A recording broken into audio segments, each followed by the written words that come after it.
That's Camp Yeah, Space, yeah, that big and yeah, the other one? Yeah, That's yeah, I great. remember, yeah, yeah.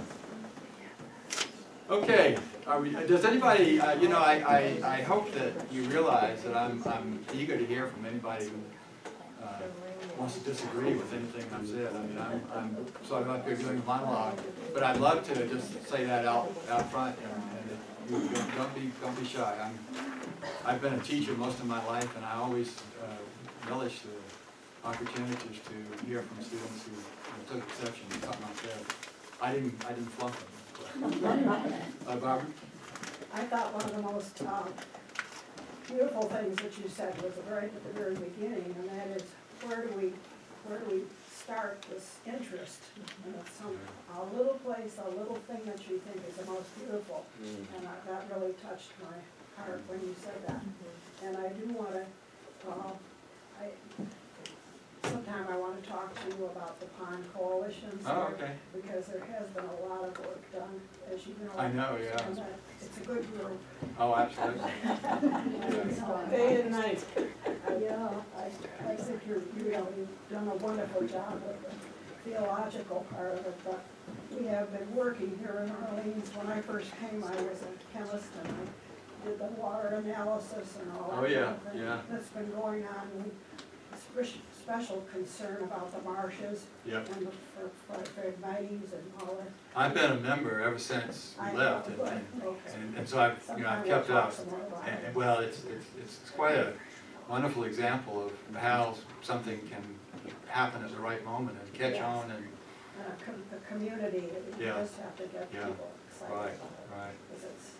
Because I looked a few years, maybe 4 or 5 years ago, to see if any churches were yet mentioned as members, and when I looked then, none had joined. I mean, I don't know sort of the inside story, you know, in more recent years of how that has happened, but we are.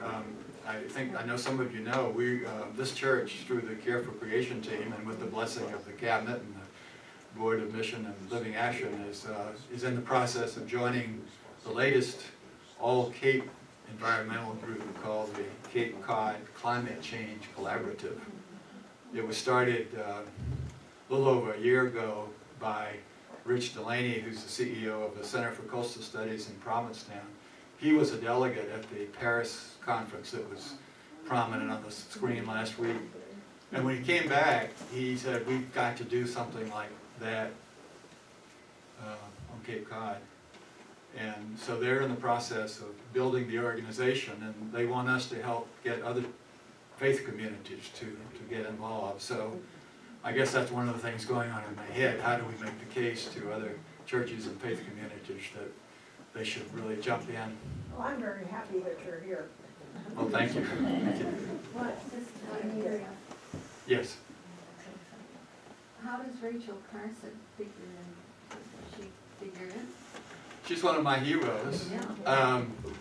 Her book was published in 1962. Well, she had published 4 or 5 less well-known books before the great Silent Spring was published in '62.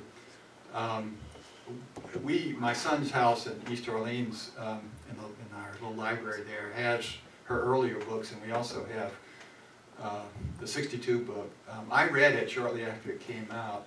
She was not in any sort of ostensible way moved by Christian commitment. I mean, she had a great commitment and was very articulate in making the case. And that book had a huge influence, and it's certainly one of the building blocks for the American environmental movement. In a way, she ranks almost up there with John Muir and some of the earlier pioneers from the late 19th and early 20th centuries.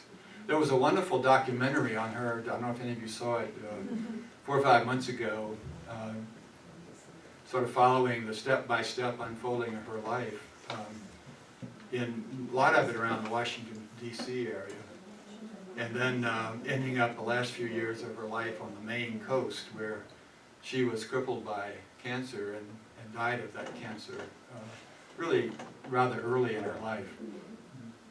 A very moving story, a great human being, and a great environmental pioneer, to be sure. Other questions or comments? Sally, do you have anything else we should hear? No, I think just offering gratitude to you, Paul, for this most insightful time. And I think you've helped us ponder a lot of questions, and we're looking forward to the continuation of this story and the interpolation of the biblical material next week, so we thank you. Next week, I'll wear not my historian's cap, but my biblical scholar's cap. That's even more questionable. Thank you.